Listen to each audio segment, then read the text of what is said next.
1971 সালে ভারত যে যুদ্ধ করছিল পাকিস্তানের সাথে, আমার মুক্তিযুদ্ধ ছিনতাই করে নিয়ে গেছিল, তার অন্যতম একটা প্রধান কারণ ছিল আমাদের শরণার্থী।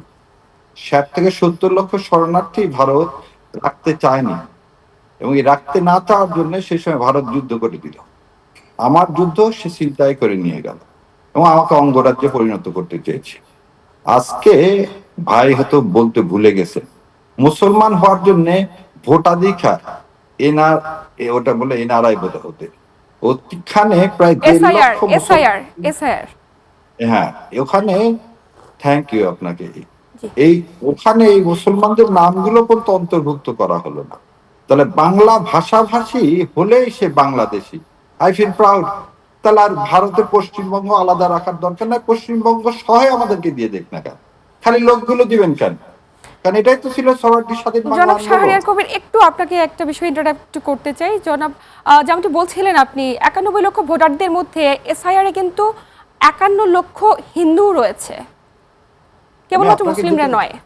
আমি আবার বলে দিলাম, কিন্তু মুসলমান বলিনি, কিন্তু বলছে বাংলাদেশি, বলছে বাংলাদেশি সন্দেহে আপনি এদের কাউকে কি করলেন না, নিলেন না। আবার আপনি আসামের দিকে দেখেন, কিন্তু সংখ্যাগরিষ্ঠ কিন্তু মুসলমান। আমি মুসলমান হিন্দু বলে আমাদের এখানে আমাদের এই সাম্প্রদায়িক কোন রকম উস্কানি সৃষ্টির কোনো সুযোগ নাই, কিন্তু তারা বলতেছেন এবং দেখেন গত কয়েকদিনের চিত্র যদি দেখতে পান, মুসলমানদের ঘর টর যেভাবে ভাঙা হয়েছে, হিন্দুর কোনো ঘর কিন্তু ভাঙা হয় না। সো আপনি যদি ভোটের এই চিন্তাটা এইভাবে চিন্তা করেন যে হিন্দু মুসলমান এই যে বিভক্তি, এই বিভক্তি তো ভারতের খেলা। এই খেলা চলে আসতেছে 47 সাল থেকে। এবং যে কথাতে আমি আটকায় গেলাম সেটা হচ্ছে যে আপনি একটা জিনিস চিন্তা করে দেখেন, যে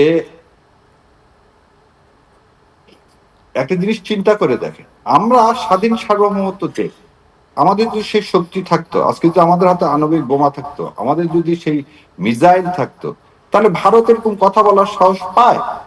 ভারত কোনোদিনই সাহস পাইতো না। ভারত কিন্তু পাকিস্তানের কোথাও কোনো ভোট হলে সেটা নিয়ে কথা বলে না। আরো শুভেন্দুর আরো মারাত্মক কথা আছে, আমাদেরকে জঙ্গি দেশ বলতে চান উনি। তো এগুলো আবার মাহবুব আজিজ ভাইদের আবার কানে হয়তো পর্দায় পর্যন্ত আসে না।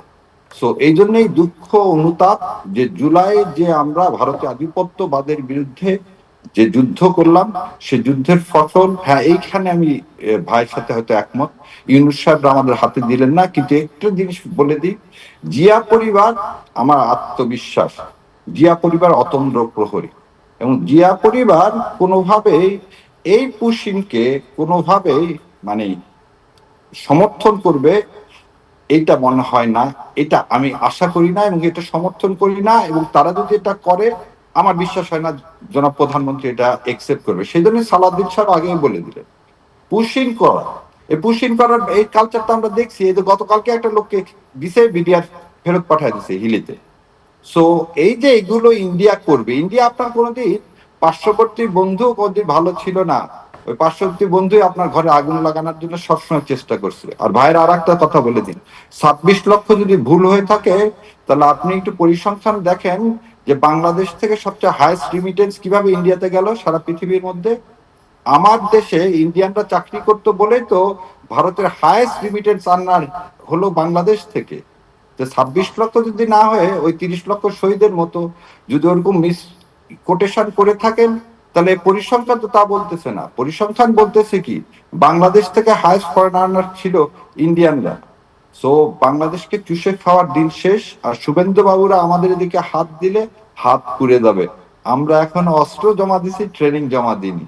আর জি, আজিজ ধন্যবাদ। ভাইরা এটা শক্তি করে বলেন না, কিন্তু আমরা শক্ত করে বলতেছি আমরা অতন্দ্র প্রহরী আছি। আর মাননীয় প্রধানমন্ত্রীকে বলবো যে দয়া করে কম খায় মিসাইল কেনেন, কম খায় কম পড়ি এয়ারক্রাফট কেনেন, যাতে কি আরো চোখ রাঙানি আমাদের দেখতে না হয়। চোখ রাঙানি দেখে আমরা এই দেশের স্বাধীনতা অর্জন করিনি। সেজন্য বলি আজ আমার দেশ পরিপূর্ণ স্বাধীন না। আমরা একটা মানচিত্র এবং পতাকা পাইছি, কিন্তু ভারতের যে লুলুপ্ত আকাঙ্ক্ষা এদেশকে আবার করায়ত্ত করা, যেভাবে 17 বছর করছিল, সেটা জি, থেকে আমাদের ধন্যবাদ। ধন্যবাদ ব্যারিস্টার এস এম শাহরিয়ার